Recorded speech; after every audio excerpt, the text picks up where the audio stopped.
ಜೈ ಶ್ರೀರಾಮ್. ನೀವು ನೋಡ್ತಾ ಇದ್ದೀರಾ ಟಿವಿ ವಿಕ್ರಮ. ನಾನು ಸೌಮ್ಯ ಸನಾತನಿ. ವೀಕ್ಷಕರೇ, ಕಾಂಗ್ರೆಸ್ ಎಂಥ ಡಬಲ್ ಗೇಮ್ ಮಾಡತ್ತೆ ನೋಡಿ. ಕರ್ನಾಟಕದಲ್ಲಿ ವಿದ್ಯಾರ್ಥಿಗಳು ಹೋರಾಟ ಮಾಡಿದ್ರೆ ಇದೇ ಕಾಂಗ್ರೆಸ್ ಸರ್ಕಾರ ಅವರನ್ನು ಅರೆಸ್ಟ್ ಮಾಡುತ್ತೆ. ಒಂದು ದಿನವೂ ಅವರ ಬೇಡಿಕೆಯನ್ನ ಕೇಳಿಲ್ಲ. ಖಾಲಿ ಇರುವ ಸರ್ಕಾರಿ ಹುದ್ದೆ ಭರ್ತಿ ಮಾಡಿ ಅಂತ ವಿದ್ಯಾರ್ಥಿಗಳು ಎಷ್ಟು ಹೋರಾಟ ಮಾಡಿದ್ರು. ಈವರೆಗೂ ನೇಮಕಾತಿ ಶುರುವಾಗಿದೆಯಾ? ಇಲ್ಲ. ಅದು ಯುವಕರ ಉಗ್ರ ಹೋರಾಟದ ಬಳಿಕ ಇತ್ತೀಚೆಗೆ ಕೆಲವು ಇಲಾಖೆಯಲ್ಲಿ ನೇಮಕಾತಿಗೆ ಅಧಿಸೂಚನೆ ಹೊರಡಿಸ್ತಾ ಇದ್ದಾರೆ. ಆದರೆ ದೆಹಲಿಯಲ್ಲಿನ ಯುವಕರ ಹೋರಾಟದ ಬಗ್ಗೆ ಭಾರೀ ಅನುಕಂಪ, ಕನಿಕರ. ದೆಹಲಿಯಲ್ಲಿ ಹೋರಾಟ ಆಗ್ತಿರೋದು ಯಾಕೆ? ನೀಟ್ ಅಕ್ರಮದಲ್ಲಿ ಧಮೇಂದ್ರ ಪ್ರಧಾನ್ ರಾಜೀನಾಮೆ ನೀಡಲಿ ಅಂತ. ಆದರೆ ನೀಟ್ ಮರುಪರೀಕ್ಷೆ ನಡೆದು ರಿಸಲ್ಟ್ ಕೂಡ ಈಗಾಗಲೇ ಬಂದಿದೆ. ಆದರೂ ದೆಹಲಿ ಹೋರಾಟದ ಬಗ್ಗೆ ಮಾತಾಡಲಿಕ್ಕೆ ಕಾಂಗ್ರೆಸ್ಗೆ ತುಂಬಾ ಟೈಮ್ ಇದೆ. ಅದೇ ನೀವು ಕರ್ನಾಟಕದಲ್ಲಿ ಸರ್ಕಾರಿ ನೇಮಕಾತಿ ಬಗ್ಗೆ ಕೇಳಿ, ಕಾಂಗ್ರೆಸ್ ನಾಯಕರು ಮಾತಾಡಲ್ಲ. ನಾವೆಲ್ಲ ವಿದ್ಯಾರ್ಥಿಗಳ ಪರ, ಯುವಕರ ಪರ ಅಂತೆಲ್ಲ ಮಾತಾಡ್ತಾರೆ. ಆದರೆ ಧಾರವಾಡದಲ್ಲಿ ಅಷ್ಟು ದೊಡ್ಡ ಪ್ರಮಾಣದಲ್ಲಿ ಪ್ರತಿಭಟನೆ ನಡೆದು ಅಲ್ಲ, ಸರ್ಕಾರ ಏನ್ ಮಾಡ್ತು? ಇದೇ ಪೊಲೀಸರನ್ನ ಬಳಸಿ ಅರೆಸ್ಟ್ ಮಾಡಲಿಲ್ವಾ? ಇಲ್ಲಿನ ಯುವಕರು ಕೇಳಿದ್ದೇನು? ಉದ್ಯೋಗ ಅಲ್ವಾ? ಯುವಕರ ಪರ ಅಂದ್ರೆ ದೆಹಲಿ ಆದ್ರೂ ಅಷ್ಟೇ, ಕರ್ನಾಟಕ ಆದ್ರೂ ಅಷ್ಟೇ. ನಿಮ್ಮ ನಿಲುವು ಒಂದೇ ಇರ್ಬೇಕಲ್ವಾ? ಬಿಜೆಪಿ ಸರ್ಕಾರದ ವಿರುದ್ಧ ವಿದ್ಯಾರ್ಥಿಗಳು ಹೋರಾಟ ಮಾಡಿದ್ರೆ ನೀವು ಬೆಂಬಲ ನೀಡ್ತೀರಿ. ಅದೇ ವಿದ್ಯಾರ್ಥಿಗಳು ನಿಮ್ಮ ಸರ್ಕಾರದ ವಿರುದ್ಧವೇ ಪ್ರತಿಭಟನೆ ಮಾಡಿದ್ರೆ ಮಾತೇ ಆಡಲ್ಲ. ವೀಕ್ಷಕರೇ, ದೆಹಲಿಯಲ್ಲಿ ಕಾಂಗ್ರೆಸ್ ನಾಯಕರು 4 ದಿನದಿಂದ ಪ್ರತಿಭಟನೆ ಮಾಡ್ತಾ ಇದ್ದಾರೆ. ರಾಜ್ಯಸಭೆ, ಲೋಕಸಭೆ ಕಲಾಪ ನಡೀಲಿಕ್ಕೆ ಅವಕಾಶ ನೀಡ್ತಾ ಇಲ್ಲ. ಯಾಕೆ ಹೇಳಿ? ವಿದ್ಯಾರ್ಥಿಗಳ ಮೇಲೆ ಲಾಠಿ ಚಾರ್ಜ್ ಮಾಡಿದ್ರು ಅಂತ. ನೆನ್ನೆ ಕರ್ನಾಟಕದಲ್ಲಿ ಏನ್ ಮಾಡಿದ್ರು? ರಾಹುಲ್ ಗಾಂಧಿ ಮೋದಿ ಮನೆ ಎದುರು ಧರಣಿ ಮಾಡಿದ್ದಕ್ಕೆ ದೇಶದಾದ್ಯಂತ ಕಾಂಗ್ರೆಸ್ ಕಚೇರಿಗಳಿಗೆ ಬಿಜೆಪಿ ನಾಯಕರು ಮುತ್ತಿಗೆ ಹಾಕ್ತಾ ಇದ್ದಾರೆ. ಇಲ್ಲಿ ಬೆಂಗಳೂರಲ್ಲಿ ವಿಪಕ್ಷ ನಾಯಕ ಆರ್ ಅಶೋಕ್ ನೇತೃತ್ವದಲ್ಲಿ ಬಿಜೆಪಿ ಶಾಸಕರು ಮುತ್ತಿಗೆ ಹಾಕ್ಲಿಕ್ಕೆ ಹೋದ್ರು. ಪೊಲೀಸರ ಎದುರೇ ಕಾಂಗ್ರೆಸ್ ಕಾರ್ಯಕರ್ತರು ಮೊಟ್ಟೆ ದಾಳಿ ಮಾಡಿದ್ರು. ಹಲವು ಬಿಜೆಪಿ ಶಾಸಕರ ತಲೆಯ ಮೇಲೆ ಮೊಟ್ಟೆ ಬಿದ್ದು. ನಮ್ಮ ಪೊಲೀಸರು ಹೇಗೆ ಅಂದ್ರೆ, ಬಿಜೆಪಿ ನಾಯಕರನ್ನ ಬಂಧಿಸಿ ಮತ್ತೆ ಕೆಪಿಸಿಸಿ ಕಚೇರಿ ಎದುರೇ ಕರ್ಕೊಂಡು ಬಂದ್ರು. ಮತ್ತೆ ಬಸ್ ಮೇಲೆ ಕಾಂಗ್ರೆಸ್ ಕಾರ್ಯಕರ್ತರು ದಾಳಿ ಮಾಡಿದ್ರು. ಒಬ್ಬಂತೂ ಕೈಯಲ್ಲಿ ಕೋಲು ಹಿಡಿದೇ ಹಲ್ಲೆ ಮಾಡ್ದ. ಇದರಿಂದ ಏನ್ ಅರ್ಥ ಆಗತ್ತೆ? ಇವರ ಕಚೇರಿಗೆ ಯಾರಾದ್ರೂ ಮುತ್ತಿಗೆ ಹಾಕ್ಲಿಕ್ಕೆ ಹೋದ್ರೆ ಇವರು ಮೊಟ್ಟೆಯಿಂದ ಹೊಡಿಬಹುದು. ಅದೇ ಸಂಸತ್ ಮುತ್ತಿಗೆ ಹಾಕ್ತೀವಿ ಅಂತ ಸಾವಿರಾರು ಜನರು ಹೋದ್ರೆ ಲಾಠಿ ಚಾರ್ಜ್ ಮಾಡಬಾರ್ದು. ಇದು ಯಾವ ಲಾಜಿಕ್? ಕಾನೂನು ಎಲ್ರಿಗೂ ಒಂದೇ ಅಲ್ವಾ? ದೆಹಲಿಗೊಂದು, ಕರ್ನಾಟಕಕ್ಕೊಂದು ಇದೆಯಾ? ಬೆಂಗಳೂರಲ್ಲಿ ಕಾಂಗ್ರೆಸ್ ಕಚೇರಿಗೆ ಬಿಜೆಪಿ ಶಾಸಕರು ಮುತ್ತಿಗೆ ಹಾಕ್ಲಿಕ್ಕೆ ಬಂದ್ರಲ್ವಾ?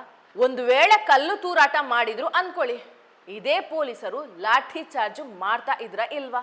ಖಂಡಿತ ಮಾಡ್ತಾ ಇದ್ರು. ಮತ್ತ್ಯಾಕೆ ದೆಹಲಿ ಪೊಲೀಸರು ಲಾಠಿ ಚಾರ್ಜ್ ಮಾಡಿದ್ದು ತಪ್ಪು ಅಂತ ಪ್ರತಿಭಟನೆ ಮಾಡ್ತಾ ಇದ್ದೀರಿ? ಕಾನೂನು ಸುವ್ಯವಸ್ಥೆ ಕಾಪಾಡೋದು ಮುಖ್ಯ ಅಲ್ವಾ? ಯಾರೋ ಕಿಡಿಗೇಡಿಗಳು ಸಂಸತ್ ಭವನಕ್ಕೆ ನುಗ್ಗಿ ಗಲಾಟೆ ಮಾಡಿದ್ರೆ ಇದೇ ಕಾಂಗ್ರೆಸ್ ನಾಯಕರು ಏನ್ ಹೇಳ್ತಾ ಇದ್ರು? ಇದು ಮೋದಿ ಸರ್ಕಾರದ ಭದ್ರತಾ ವೈಫಲ್ಯ, ಭದ್ರತೆ ಕಾಪಾಡಿದೆ ಲಾಠಿ ಚಾರ್ಜ್ ಅಂತ ವಿರೋಧ ಮಾಡ್ತಾರೆ. ವೀಕ್ಷಕರೇ, ಕರ್ನಾಟಕದಲ್ಲಿ ವಾಲ್ಮೀಕಿ ನಿಗಮದ ಹಗರಣ ಆಯಿತು. ಅದರ ತನಿಖೆಯಲ್ಲಿ ಲೂಟಿ ಮಾಡಿದ್ದು ಸಾಬೀತು ಕೂಡ ಆಯಿತು. ಆ ಇಲಾಖೆಯ ಸಚಿವರು ಜೈಲಿಗೂ ಹೋದ್ರು.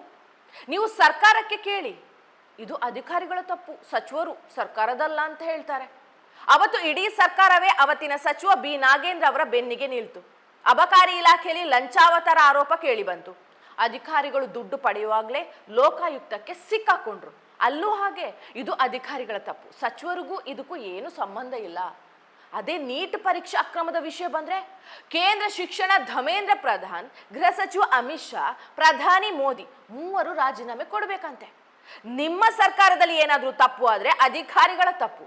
ಕೇಂದ್ರ ಸರ್ಕಾರದ್ದು ಏನಾದ್ರೂ ತಪ್ಪು ನಡೀತಾ ಸೀದಾ ಪ್ರಧಾನಿ ಮೋದಿಯದ್ದೇ ತಪ್ಪು, ಅವರು ರಾಜೀನಾಮೆ ಕೊಡಬೇಕು ಅಂತ ಹೇಳ್ತಾರೆ. ಕಾಂಗ್ರೆಸ್ ಯಾಕೆ 4-5 ರಾಜ್ಯಕ್ಕೆ ಬಂದು ನಿಂತಿದೆ ಅಂದ್ರೆ ಇದೇ ಕಾರಣ ನೋಡಿ. ವೀಕ್ಷಕರೇ, ರಾಹುಲ್ ಗಾಂಧಿ ಸುದ್ದಿಗೋಷ್ಠಿ ನಡೆಸಿ ಲಾಜಿಕ್ ಇಲ್ಲದೆ ಇರುವಂಥ ಕತೆ ಹೇಳಿದ್ರು. ಅವ್ರು ಹೇಳೋದೇನು? ಈ ದೇಶದ ಯುವಕರಿಗೆ ಉದ್ಯೋಗಾವಕಾಶಗಳೇ ಸಿಗ್ತಾ ಇಲ್ಲ. ಉದ್ಯೋಗದ 5 ಬಾಗಿಲುಗಳ ಪೈಕಿ 4 ಮುಚ್ಚಿವೆ. ಮೊದಲನೆಯದು ಉತ್ಪಾದನಾ ವಲಯ. ನಮ್ಮ ದೇಶದಲ್ಲಿ ಉತ್ಪಾದನಾ ವಲಯ ಬಂದಾಗಿದೆ ಅಂತೆ. ಎಲ್ಲಾ ವಸ್ತುಗಳು ಚೀನಾದಿಂದಲೇ ಬರ್ತಾವಂತೆ. ಎರಡನೆಯದು ಉದ್ಯಮಶೀಲತೆ. ಬ್ಯಾಂಕ್ಗಳು ಯುವಕರಿಗೆ ಲೋನ್ ಕೊಡಲ್ಲ, ಹೀಗಾಗಿ ಯುವಕರು ಉದ್ಯಮಿಗಳು ಆಗಲ್ಲ. 2-3 ಉದ್ಯಮಿಗಳಿಗೆ ಮಾತ್ರ ಬ್ಯಾಂಕ್ ಲೋನ್ ಕೊಡ್ತೀವಿ ಅಂತಾರೆ. पहला दरवाजा मैन्युफैक्चरिंग, चाइना का माल कोने कोने में बिकता है. हिंदुस्तान की मैन्युफैक्चरिंग बैकबोन खत्म है, स्मॉल एंड मीडियम इंडस्ट्रीज खत्म है. पहला दरवाजा बंद. दूसरा दरवाजा एंटरप्रेन्योरशिप का. बैंक का सारा पैसा 2-3 बिजनेसेस के हाथ में जाता है. आप में से कोई एंटरप्रेन्योर बनना चाहता है? दरवाजा बंद. टीवी पे एड्स आएंगे, एंटरप्रेन्योर बनो। एंटरप्रेन्योर बनने के लिए लोन की जरूरत होती है, पैसे की जरूरत होती है, वो नहीं मिलेगा। दूसरा दरवाजा बंद। ಹಾಗೇನಿಲ್ಲಪ್ಪ, ನಮ್ಮೂರು ಬ್ಯಾಂಕಿಗೆ ಹೋಗಿ ಸರ್, ಹಸು ಸಾಕಾಣಿಕೆ ಮಾಡ್ತೀನಿ ಅಂದ್ರೆ 10 ಲಕ್ಷ ಸಾಲ ಕೊಟ್ಟೇ ಕೊಡ್ತಾರೆ. ರಾಹುಲ್ ಗಾಂಧಿ ಅವರೇ, ಇದು ಸುಳ್ಳು. ಹೀಗೆ ಸುಳ್ಳು ಹೇಳಬೇಡಿ. ದೇಶದಲ್ಲಿ ಚೀನಾ ವಸ್ತುಗಳ ಹಾವಳಿ ಒಪ್ಪಿಕೊಳ್ಳಬಹುದೇನೋ, ಆದರೆ ಲೋನ್ ಸಿಗ್ತಿಲ್ಲ ಅಂತ ಹೇಳಬೇಡಿ. ಮೂರನೇದು, ಯುವಕರಿಗೆ IT ವಲಯದ ಬಾಗಿಲು ಮುಚ್ಚಿದೆ ಅಂತಾರೆ. ಯಾಕಂದ್ರೆ IT ವಲಯದಲ್ಲಿ AI ಬಂದು ಕೆಲಸ ಸಿಗ್ತಿಲ್ವಂತೆ. ಇನ್ನು ಸಾರ್ವಜನಿಕ ವಲಯದಲ್ಲೂ ಖಾಸಗೀಕರಣದಿಂದ ಉದ್ಯೋಗ ಸಿಗ್ತಿಲ್ಲ ಅಂತಾರೆ.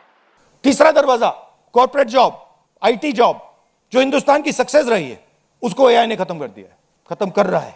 पब्लिक सेक्टर बंद, पूरा प्राइवेटाइज कर दो, खत्म कर दो। तो एक ही रास्ता है, वो सरकार वाला गवर्नमेंट एग्जाम, और फिर उसमें कहते हैं सबसे पहले पूरी अपनी आमदनी दो, उसके बाद हम सिस्टम को रिग करेंगे, और आप लोग मिडिल क्लास के लोग, गरीब लोग अपना पैसा डालो, और जिसके पास 40-50 लाख रुपए है वो पीछे से बैकडोर से घुस जाएगा। ಯುವಕರಿಗೆ ಉದ್ಯೋಗಕ್ಕಾಗಿ ಉಳಿದಿರುವುದೇ ಸರ್ಕಾರಿ ಕೆಲಸ, ಆದರೆ ಅಲ್ಲೂ ಪೇಪರ್ ಲೀಕ್ ಆಗ್ತಿವೆ. ಯುವಕರಿಗೆ ಉದ್ಯೋಗ ಸಿಗ್ತಾ ಇಲ್ಲ, ಹೀಗಾಗಿ ಪ್ರತಿಭಟನೆ ಮಾಡ್ತಾ ಇದ್ದಾರೆ ಅನ್ನೋದು ರಾಹುಲ್ ವಾದ. ಹಾಗಿದ್ರೆ ಮೋದಿ ಸರ್ಕಾರ ಏನು ಮಾಡೇ ಇಲ್ವಾ? 12 ವರ್ಷದ ಸಾಧನೆ ಕೇಳಿದ್ರೆ ದೊಡ್ಡದಾಗತ್ತೆ. ನೀಟಿಗೆ ಸಂಬಂಧಪಟ್ಟಿದ್ದು ಮಾತ್ರ ಹೇಳ್ತೀನಿ. 2014ಕ್ಕಿಂತಲೂ ಮೊದಲು ದೇಶದಲ್ಲಿ MBBS ಸೀಟು ಇದ್ದಿದ್ದೆ 51,000. ಮೋದಿ ಸರ್ಕಾರ ಅದನ್ನ 1,36,000ಕ್ಕೆ ಹೆಚ್ಚಳ ಮಾಡ್ತು. 2014ಕ್ಕಿಂತಲೂ ಮೊದಲು PG MD MS ಸೀಟ್ ಎಷ್ಟಿದ್ವು? ಕೇವಲ 31,000. ಈಗ ಆ ಸಂಖ್ಯೆ 1,00,000ಕ್ಕೂ ಅಧಿಕ. ದೇಶದಲ್ಲಿ 2014ಕ್ಕಿಂತಲೂ ಮೊದಲು ವೈದ್ಯಕೀಯ ಕಾಲೇಜ್ ಇದ್ದಿದೆ 387. ಈಗ ಆ ಕಾಲೇಜುಗಳ ಸಂಖ್ಯೆ 780ಕ್ಕೂ ಅಧಿಕ. ವೀಕ್ಷಕರೇ, ನೀವೇ ಯೋಚಿಸಿ, ಯಾರು ಯುವಕರ ಪರ, ಯಾರು ಯುವಕರ ವಿರುದ್ಧ ಅಂತ. ವೀಕ್ಷಕರೇ, ಈ ಕಾಕ್ರೋಚ್ ಪಾರ್ಟಿ ಮೊದಲಿನಿಂದಲೂ ಸುಳ್ಳು ಹೇಳ್ತಾನೆ ಬರ್ತಾ ಇದೆ. ಈ ಬಾರಿ ಸಾಕ್ಷಿ ಸಮೇತ ಸಿಕ್ಕಾಕೊಂಡಿದೆ. ಮೊನ್ನೆ ಕೇಂದ್ರ ಸಚಿವ JP ನಡ್ಡಾ ಮನೆಗೆ CJP ವಕ್ತಾರರಾದ ಸೌರವ್ ದಾಸ್, ಅಶುತೋಷ್ ರಂಕ ಹೋಗಿದ್ರು. ಅಲ್ಲಿಂದ ಹೊರಬಂದ ಮೇಲೆ ಏನ್ ಆರೋಪ ಮಾಡಿದ್ರು? ನನ್ನ ಫೋನ್ಗಳನ್ನ ಕಸಿದುಕೊಂಡು 4 ಗಂಟೆ ನಮ್ಮನ್ನ ರೂಮ್ನಲ್ಲಿ ಕೂಡಿ ಹಾಕಿದ್ರು. ಇದನ್ನ ಕೇಳಿ ಎಲ್ರಿಗೂ ಆಘಾತ. ಒಬ್ಬ ಕೇಂದ್ರ ಸಚಿವರ ಮನೆಯಲ್ಲಿ ಇದೆಲ್ಲ ಆಗುತ್ತಾ ಅಂತ, ಒಬ್ಬ ಕೇಂದ್ರ ಸಚಿವರೇ ಯುವಕರನ್ನ ಹೀಗೆ ನಡ್ಸ್ಕೊಳ್ತಾರ ಅಂತ ಹೀಗೆಲ್ಲ ಚರ್ಚೆ ಆದವು. ಆದ್ರೆ ಈ CJP ಗ್ಯಾಂಗ್ ಸುಳ್ಳು ಹೇಳಿ ಸಿಕ್ಕಾಕೊಂಡಿದೆ. ಇದು ಸೋಷಿಯಲ್ ಮೀಡಿಯಾ ಯುಗ. ಯಾವುದು ಸುಳ್ಳು, ಯಾವುದು ಸತ್ಯ ಗೊತ್ತಾಗ್ಬಿಡತ್ತೆ. ಈ ಇಬ್ಬರು CJP ವಕ್ತಾರರು JP ನಡ್ಡಾ ಭೇಟಿಯಾದ್ರಲ್ವಾ, ಆ ಫೋಟೋದಲ್ಲಿ ಇಬ್ಬರ ಕೈಯಲ್ಲಿ ಕೂಡ ಮೊಬೈಲ್ ಇದೆ. ದೇಶದ ಜನರೆದುರು ಸಿಂಪತಿ ಗಿಟ್ಟಿಸ್ಕೊಳ್ಳಿಕ್ಕೆ ಹೇಗೆ ಸುಳ್ಳು ಹೇಳ್ತಾರೆ ನೋಡಿ.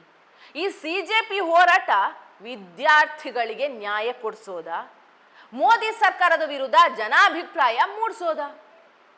ದೇಶದ ಜನರು ಯೋಚನೆ ಮಾಡಬೇಕು. ಜೈ ಶ್ರೀರಾಮ್. ಟಿವಿ ವಿಕ್ರಮ, ದೇಶ ನಿಮ್ಮ ಕೈಯಲ್ಲಿ. ಈ ಕಾರ್ಯಕ್ರಮ ನಿಮಗೆ ಇಷ್ಟ ಆಗಿದ್ದಲ್ಲಿ ಲೈಕ್, ಶೇರ್ ಹಾಗೂ ಕಮೆಂಟ್ ಮಾಡಿ.